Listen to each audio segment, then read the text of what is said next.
রাতের বেলা সে মোবাইল দেখতেছে, মোবাইলের মধ্যে সে একটু খারাপ দৃশ্য দেখাচ্ছিল। এমন সময় মেয়ে গিয়ে ঘরে ঢুকলো, মেয়ে ঘরে ঢুকে দেখলো বাবা তার মোবাইলের মধ্যে খারাপ দৃশ্য দেখছে, মেয়ে দেখে ফেললো। মেয়ে তখন বাবাকে বলল, একটা শব্দ বলেছে, লজ্জা করে না বাবা? মেয়েটা ঘরে চলে গেল।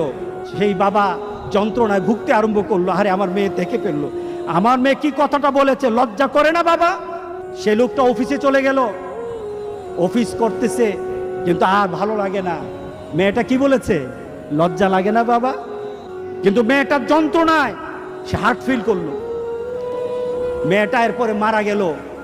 বাবা যখন বাড়িতে ফিরে আসলো, বাবার মাথাটা নোয়া, লজ্জিত একটা মুখ।